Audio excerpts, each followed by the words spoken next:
কেউ বলে যে কৃষ্ণ হলো সাংখ্যযোগের প্রবর্তক, কেউ বলে ভক্তিযোগের, কেউ বলে জ্ঞান যোগের, কেউ কেউ এটা মনে করেন যে অষ্টাঙ্গ যোগের প্রভু হলাম আমি।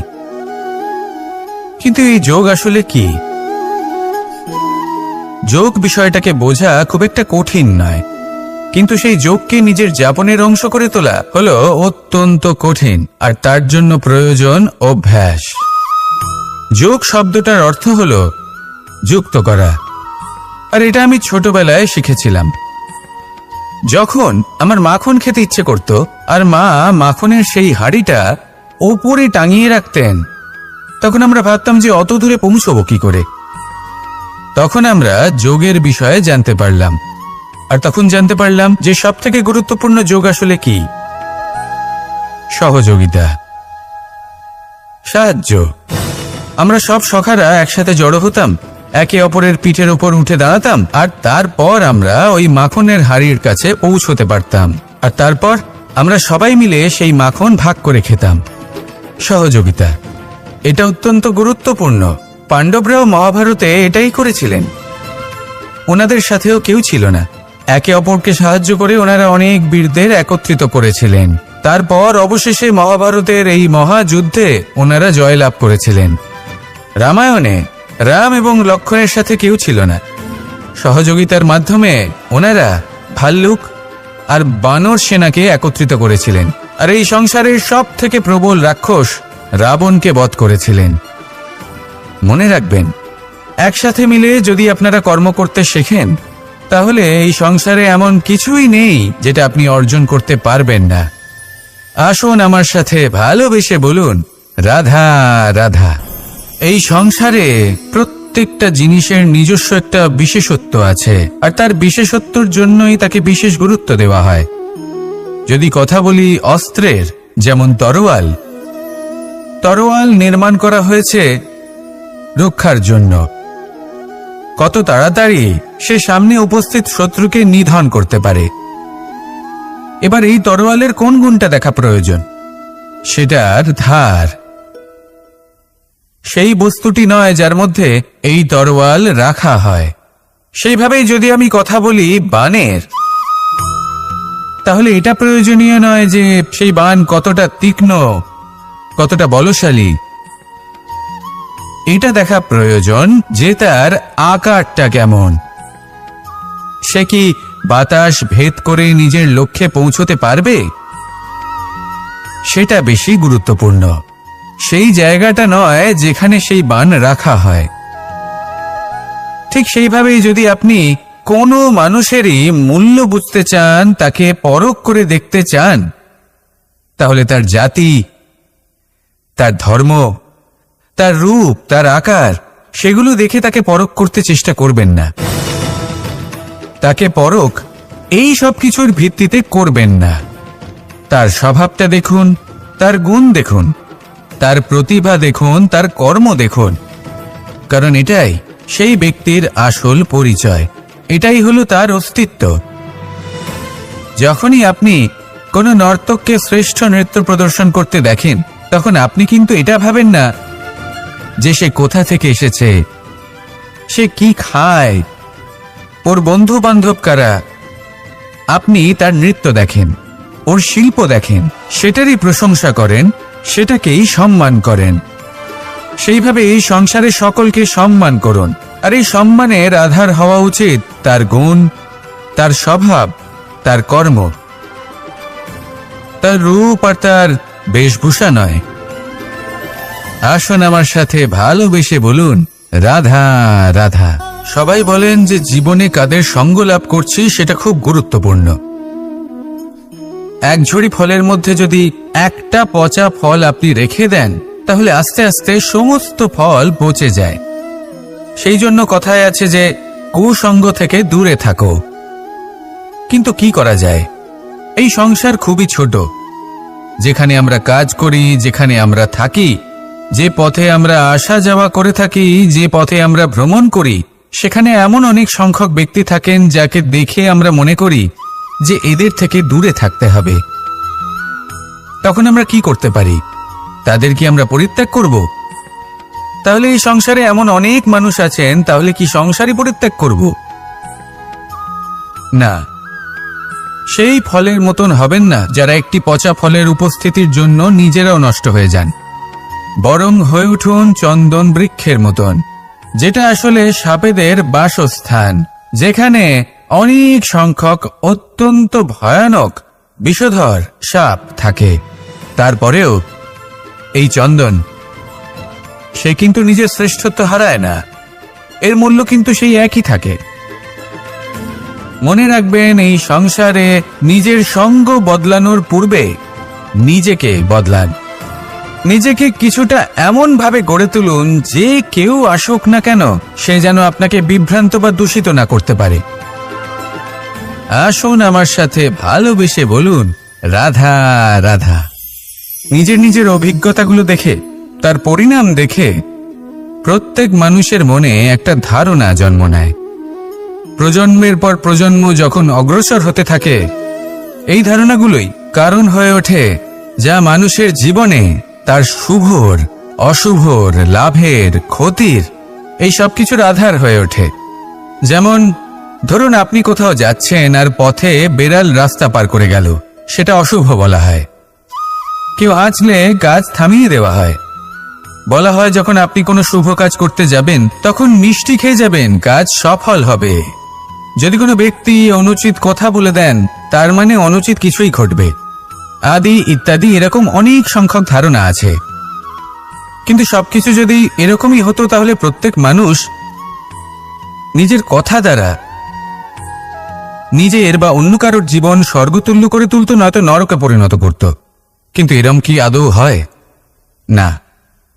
কারণ এই সব ধারণা, এই সব কিছু এর উৎস হলো মানুষের মন, তার মস্তিষ্ক। যখন আমরা কোনো বাক্য বা কোনো ধারণাকে একটু বেশি গুরুত্ব দিয়ে ফেলি, তার উপর একটু বেশি বিশ্বাস করে ফেলি, তখন যেটা হয়, তখন আমাদের এই ইচ্ছে শক্তি তার সঞ্চার হয় সেই বাক্যের মাধ্যমে, আর সেই জন্য সেই বাক্য আস্তে আস্তে ফলপ্রসূ হতে থাকে। এটা হলো মানুষের মনের শক্তি, তার মস্তিষ্কের শক্তি। এটা কখনো ভুলে যাবেন না। এটা প্রয়োগ করুন আর তার সদ্ব্যবহার করুন। একে প্রয়োগ করুন নিজের লক্ষ্যে পৌঁছানোর জন্য, শুভ কর্ম করার জন্য। আসুন আমার সাথে ভালোবেসে বলুন, রাধা রাধা। রামায়ণের একটা অত্যন্ত শ্রেষ্ঠ কাহিনী আছে, যেটা খুব অমূল্য শিক্ষাদান করে। দশানন যখন ধরাশায়ী হলেন এবং মৃত্যুশয্যায় শুয়েছিলেন, ওনার শেষ নিঃশ্বাস ত্যাগের সময় শ্রীরাম লক্ষ্মণকে বললেন যে, হে লক্ষ্মণ, রাবণের কাছে যাও, ওখানে যাও, ওনার থেকে কিছু জ্ঞান অর্জন করে এসো। উনি হলেন মহাজ্ঞানী, আর ওনার থেকে জ্ঞান অর্জনের এটাই শ্রেষ্ঠ সুযোগ। লক্ষ্মণ প্রথমে মানতে চাইলেন না, কিন্তু শ্রীরাম বোঝানোর পরে লক্ষ্মণ ওনার কাছে গেলেন, রাবণের মাথার কাছে গেলেন আর বললেন, দাদা বলেছেন আপনার থেকে জ্ঞান অর্জন করতে। রাবণ কিছুই বললেন না।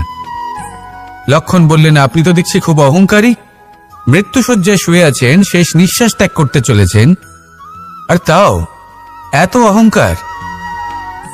রাবণ বললেন, নিজের দাদা রামকে ডাকো। শ্রীরাম এলেন, রাবণের পায়ের কাছে এসে দাঁড়ালেন। উনি নিজের হাত জোড় করলেন আর বললেন, হে মহাপণ্ডিত রাবণ, আপনি হলেন মহাজ্ঞানী, দয়া করে আমাদের কিছু জ্ঞান প্রদান করুন। রাবণ বিনম্র চিত্তে ওনার কথা শুনলেন, খুব বিনম্র চিত্তে ক্ষমা প্রার্থনাও করলেন, আর এই সংসার একটি অত্যন্ত শ্রেষ্ঠ জ্ঞান লাভ করল। এর দ্বারা আমরা ঠিক কি শিক্ষা লাভ করি? রাম এবং লক্ষ্মণ দুজনেই ছিলেন তেজস্বী, দুজনেই ছিলেন শ্রেষ্ঠ, ছিলেন বীর, ছিলেন বলবান। কিন্তু শ্রীরামকে মর্যাদা পুরুষোত্তম বলা হয়ে থাকে, কারণ উনি বীর ছিলেন, সাহসী ছিলেন, তার সাথে একটি অত্যন্ত গুরুত্বপূর্ণ গুণ ছিল। সেই গুণ হলো বিনম্রতা। এটা খুবই শ্রেষ্ঠ একটা গুণ। যদি কেউ আপনাকে কটু কথা শোনায়, তাহলে উত্তরটা আপনি বিনম্রভাবেও দিতে পারেন। এই বিনম্রতা এমন এক আবেগ যেটা দেখে মনে হবে কোমল, কিন্তু এটা ততটাই প্রবল অস্ত্র। এমন একটা অস্ত্র যা সকলকে নিরস্ত্র করে দিতে পারে।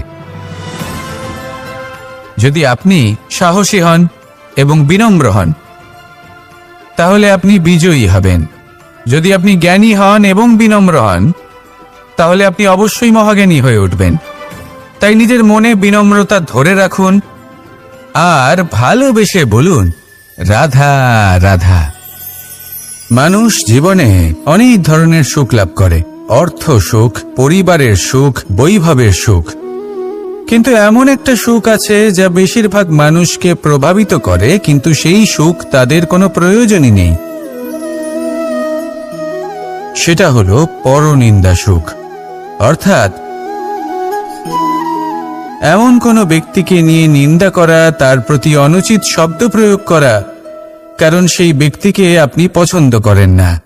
আর এমন অনেক মানুষ আছেন যারা এই কাজ করে খুব আনন্দ লাভ করেন, যেটা করা উচিত নয়। কারণ এতে আপনার সময়, আপনার ঊর্জা, আপনার নিজের অন্তরের ইতিবাচক শক্তি আপনি নষ্ট করে ফেলছেন। আর এই সব কিছুই আপনার প্রয়োজন আছে। যাদেরকে আপনার পছন্দ নয় সেই ব্যক্তির বিষয়ে কথাই বলবেন না। সেই সব ব্যক্তির দিকে মনোনিবেশ করুন যাদের আপনি ভালোবাসেন। সেই সব কাজে মন দিন যেগুলো আপনার ভালো লাগে। সেই বস্তুর দিকে নজর দিন যেগুলো আপনার প্রিয়, নিজের লক্ষ্যের দিকে, এই সব কিছুর দিকে নয়। এমনটা করলে আপনার জীবনে আপনি সেই সব বস্তুর দিকে নজর দিতে পারবেন যারা প্রকৃত অর্থে আপনার জীবন আরো শ্রেষ্ঠ করে তোলে। এমনটাই করুন, জীবন আরো অনেক বেশি সুন্দর হয়ে উঠবে। আর তখন এই মন প্রসন্ন হয়ে বলবে, রাধা রাধা। আজ আমরা আবার সাফল্য আর অসফলতার বিষয়ে কথা বলবো। সফল ব্যক্তি কে হয় এবং অসফল ব্যক্তি কে হয়, এই বিষয়ে আমরা আগে অনেকবার কথা বলেছি। প্রত্যেক ব্যক্তি সাফল্য লাভ করতে চান, কিন্তু প্রত্যেক ব্যক্তি সাফল্য লাভের এই কাজে সফল হতে পারেন না। এবার এটা কেন হয়, এর পেছনে কারণটা কি? কারণ হলো ভয়। সফল ব্যক্তি হলেন তিনি যিনি নিজের সিদ্ধান্ত দ্বারা এই সমস্ত সংসারকে বদলে দিয়ে থাকেন, এবং অসফল ব্যক্তি হলেন তিনি যিনি এই সংসারকে দেখে এর বিষয়ে ভেবে নিজের সিদ্ধান্ত বদলে ফেলেন। প্রয়োজন হলো নিজের লক্ষ্যের বিষয়ে ভেবে দেখার, পথের বিষয়ে ভেবে দেখার। একবার যদি আপনি পথ নির্বাচন করে থাকেন, সেই পথে অগ্রসর হতে থাকুন আর তাতে অটল থাকুন। সবসময় দৃঢ় প্রতিজ্ঞ হন। আপনি যদি কোনো পথে টিকে থাকেন আর নিরন্তর পরিশ্রম করতে থাকেন, তবেই আপনার জীবনে সাফল্য আসবে। যদি কথায় কথায় লোকে কি ভাববে, লোকে কি বলবে, একথা ভেবে নিজের সিদ্ধান্ত পাল্টান, তাহলে কখনো নিজের লক্ষ্যে পৌঁছতে পারবেন না। আসুন আমার সাথে ভালোবেসে বলুন, রাধা রাধা। মানুষের 6টি বড় শত্রু রয়েছে, আর এরা অন্য কোথাও নয়, বরং মানুষের অন্তরেই বাস করে। এই 6টি শত্রু হল কাম, ক্রোধ, মোহ, লোভ, ঈর্ষা আর অহংকার। কিন্তু এরা কি চিরকাল আপনার শত্রু হিসেবেই থেকে যায়? এদেরকে নিজের বন্ধু করে তোলা কি সম্ভব নয়? ভেবে দেখুন না। এবার যদি কথা বলি কাম নিয়ে, অর্থাৎ কামনা করা, তাহলে মানুষ যদি জীবনে কামনা করতে থাকে তাহলে সন্তোষের অনুভূতি লাভ করতে পারে না। কিন্তু এই কামনাই মানুষের বন্ধু হয়ে উঠতে পারে। কিভাবে? ধরুন, যদি মানুষ ভাবে আমি আরো অনেক বেশি শ্রেষ্ঠ ব্যক্তি হয়ে উঠতে চাই, আর তার জন্য কর্ম করে, পরিশ্রম করে, তাহলে ভবিষ্যতে গিয়ে শ্রেষ্ঠ ব্যক্তি হয়ে উঠতে পারে কামনার কারণে। অর্থাৎ এই কামনাই ওর বন্ধু হয়ে ওঠে। কিন্তু ধরুন কোনো মানুষ যদি চায় সে শ্রেষ্ঠ ব্যক্তি হয়ে উঠবে, কিন্তু তার জন্য না কোনো কর্ম করছেন আর না কোনো পরিশ্রম করছেন, আর অধর্মের পথে চলতে শুরু করে দেন, তাহলে এই কামনাই তার শত্রু হয়ে উঠতে পারে। এবার যদি এই কামনাকে নিজের বন্ধু করে তুলতে হয়, তাহলে নিজের নির্বাচনে বিচক্ষণ হতে হবে। নিজের মস্তিষ্কের ওপর নিয়ন্ত্রণ রাখতে শিখতে হবে। সেটাই করুন আর আমার সাথে ভালোবেসে বলুন, রাধা রাধা।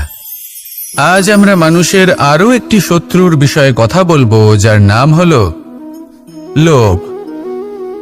যে কোনো বস্তুকে অত্যাধিক লাভ করার যে বাসনা, যতটা লাভ করেছি ততটা যথেষ্ট নয়, আমার আরো চাই, আরো চাই, একেই বলে লোভ। এবার এই লোভ আপনার জীবনে শুভ না অশুভ, আপনার মিত্র নাকি আপনার শত্রু, সেটাও নির্ভর করছে আপনার ওপর। যেমন ধরুন, কোনো ব্যক্তির অসম্ভব ধনের লোভ, সে সেটা অর্জন করছে আর সেটা সংগ্রহ করছে, আর সেটা লাভ করার জন্য সে অনৈতিক কাজ করছে। যদি এই সব হতে থাকে তাহলে লোভ কিন্তু আপনার পক্ষে অত্যন্ত ক্ষতিকারক। কিন্তু যদি সেই ব্যক্তি ধরুন ধন অর্জন করছেন, তার সাথে নীতিও পালন করছেন, আর সংগ্রহ করার পরে সেটা সংসারে ছড়িয়ে দিচ্ছেন, যদি এমনটা হয় তাহলে এই লোভ আপনার বন্ধু হয়ে উঠতে পারে।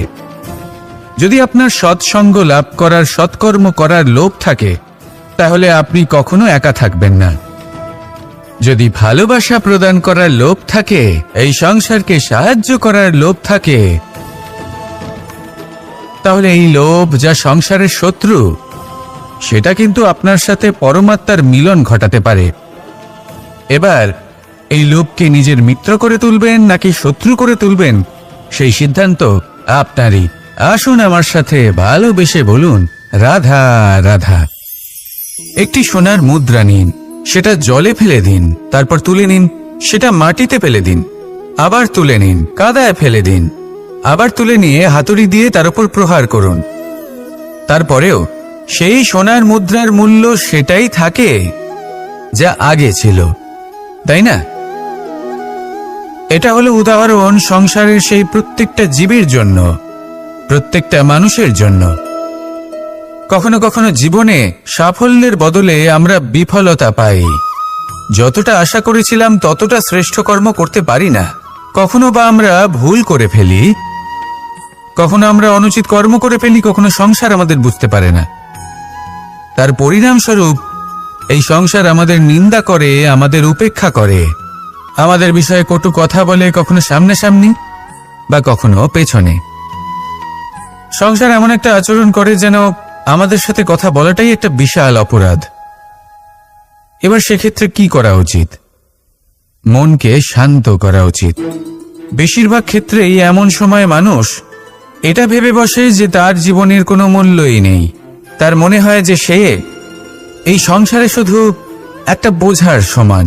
সে নিজেকে ঘৃণা করতে থাকে, ওর মনে হয় যে তার জীবন শূন্য। কিন্তু তা নয়। আপনি সোনার মুদ্রার মতো, যদি আপনার মধ্যে সেই গুণ থাকে, আপনি শ্রেষ্ঠ কর্ম করেন, আপনার মধ্যে সেই বিদ্যা থাকে, আপনি নিরন্তর প্রয়াস করেন, সৎকর্মের পথে এগোতে থাকেন, তাহলে আপনার নিজের যে মূল্য তৈরি হয় সেটা কোনো পরিস্থিতিতে কোনো ব্যক্তি আপনার থেকে কেড়ে নিতে পারবে না। শুধু নিজে ভেঙে পড়বেন না। এটা ভাবুন, যে সম্মান আপনি হারিয়েছেন সেটা আপনি কিভাবে ফিরে পেতে পারেন, তার জন্য কি করতে হবে। যে ধন আপনি হারিয়েছেন সেটা পেতে হবে কিভাবে, তার জন্য কি কি করতে হবে। শান্ত মনে সবটা ভেবে দেখুন, সিদ্ধান্ত নিন এবং অগ্রসর হন। আপনি এই সংসারের কাছে তেমনই হয়ে উঠবেন যেমন আপনার কর্ম হবে। যদি তা শ্রেষ্ঠ হয়, সবাই তাই ভাববে। আসুন আমার সাথে ভালোবেসে বলুন, রাধা রাধা।